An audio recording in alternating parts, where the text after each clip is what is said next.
I went back to, I was living in Honolulu at the time, or Bernadette went to New York, and Tim went to London, and so.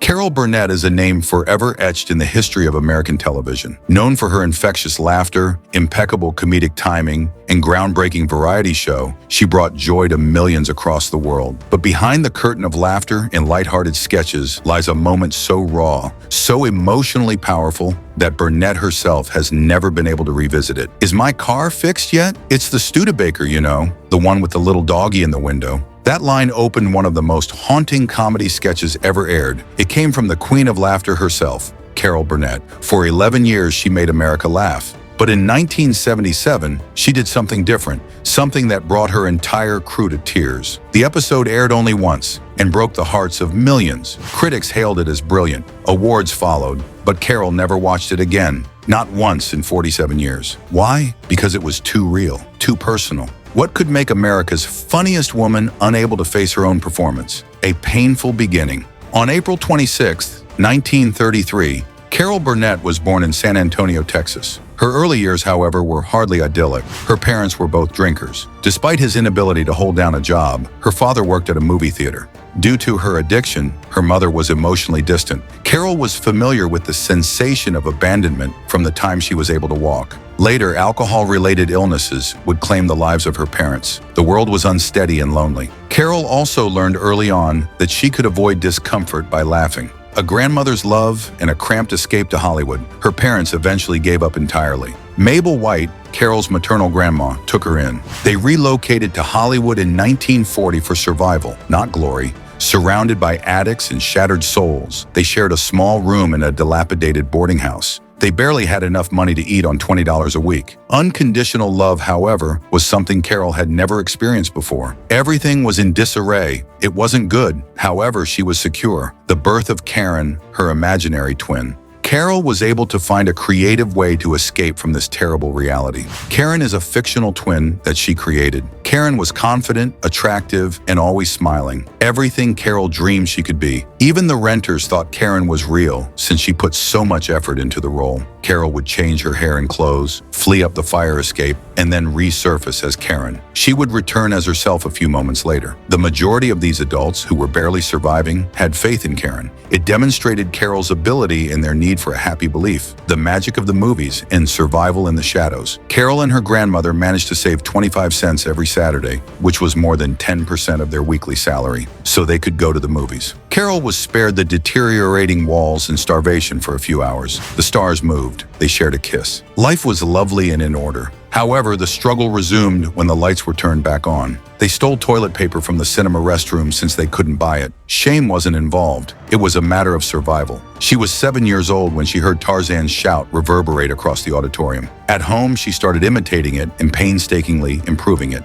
She was unaware that she was honing her voice and mastering the breath control that would eventually make her a stage star. The millionaire who believed in her. Carol attended a party in San Diego in 1954 while earning 65 cents an hour as an usherette, not for fun, but for food. A sharply dressed man came up to her as she was cramming hors d'oeuvres into her purse to feed her grandma. He didn't work in entertainment. He came from La Jolla and was a millionaire shipbuilder. She shared with him her dream. Broadway in New York. However, she was unable to cover her tuition. Under 3 conditions, he promised her $1,000 and her boyfriend, Don Soroyan, the same amount. Keep his name a secret. Only travel to New York with the funds. Help others if she was successful. Her life was altered by the offer. Carol and Don left UCLA with $2,000 and made their way to New York. The song that made her a star. She and the other girls performed in a showcase in March 1955. Both producers and agents received invitations. It was Marlene Dietrich. Her first significant break, a ridiculous and extravagant love ballad about Secretary of State John Foster Dulles. However, Carol was spot on. The crowd erupted.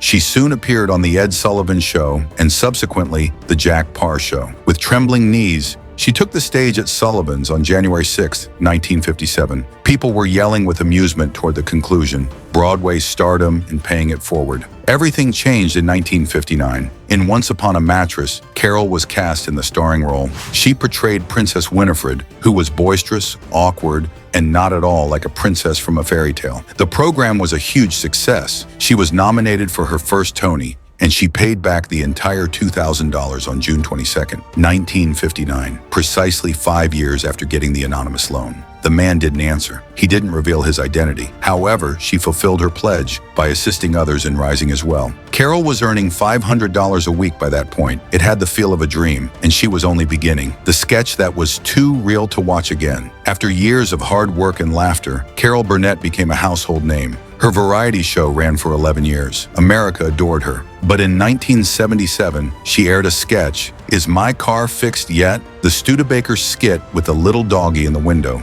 The one where her character mirrors the very childhood pain she had hidden for decades. The cast cried, viewers were heartbroken, critics called it brilliant, but Carol never watched it again. The sketch that changed everything. That emotional sketch led to the 1982 TV movie Eunice and eventually the spin-off sitcom Mama's Family. Though Burnett later walked away from the sitcom unhappy with its direction, the original sketch remained legendary for showing the painful side of chasing a dream, love, loss, and the first cracks in her personal life. Carol Burnett met her first husband, Don Soroyan, at UCLA in 1952. They married in 1955, both chasing showbiz dreams. But tragedy struck when Don's daughter from a previous relationship passed away. His career stalled as Carol soared. Depression and alcoholism took over. Their marriage fell apart. They separated on Christmas Day, 1959, and divorced in 1962. Don died in 1990 at just 62, never having fulfilled his stage ambitions. A second chance at love with Joe Hamilton. Soon after, Carol married Joe Hamilton, a successful TV producer with 8 children. Together, they had 3 more, Carrie, Jody, and Aaron. Joe also produced The Carol Burnett Show and won 5 Emmys. But even as their careers blossomed, their home life struggled under emotional weight and career pressures, taking on the tabloids, a fight for the truth. In 1976, the National Enquirer published a false claim that Carol was drunk in a restaurant. She wasn't. Carol, a longtime critic of alcoholism due to her personal experiences, was deeply hurt. She sued for $1.6 million, and after 5 years, she won. Though the final settlement was around $200,000, it wasn't about the money. It was about clearing her name. That case became a landmark in changing how tabloids handled celebrities. A mother's toughest battle, saving Carrie. In the late 1970s, Burnett's eldest daughter, Carrie, became addicted to drugs at just 13, using cocaine, marijuana, mushrooms, and quaaludes. From 1976 to 1979, Carol watched helplessly as her daughter slipped away. She sent Carrie to rehab after rehab. Carrie ran away. Carol feared the worst, but she didn't give up. At 17, Carrie got sober. Their relationship, though strained, healed. They later co-wrote Hollywood Arms based on Burnett's early life, but the joy was short-lived, finding love again at 68. In the late 1990s, Burnett met Brian Miller, a musician 23 years her junior. They married in 2001. She was 68 and he was 45. Just 2 months later, Carrie passed away. Brian became Carol's rock during her darkest time, encouraging her to complete Hollywood Arms. They've been together ever since. A new generation discovers her voice. In the 2000s, Burnett turned to voice acting. Her role in Horton Hears a Who, 2008, alongside Jim Carrey and Steve Carell, became a global hit, grossing $298 million on an $85 million budget. She also voiced characters in The Trumpet of the Swan, 2001, working with Reese Witherspoon and Jason Alexander. Her voice introduced her to children who'd never seen her variety show, but instantly recognized her warmth and charm. Carol Burnett, the woman behind the laughter. Behind the laughs, Carol Burnett's life was filled with heartbreak, courage, and resilience. From the silent pain of the Gong Show sketch to courtroom battles, from losing a child to raising a grandchild, Carol proved she was more than a comedian. Carol Burnett made a career out of making people laugh, but that one unforgettable sketch in 1977 revealed the depth of her own pain, her history,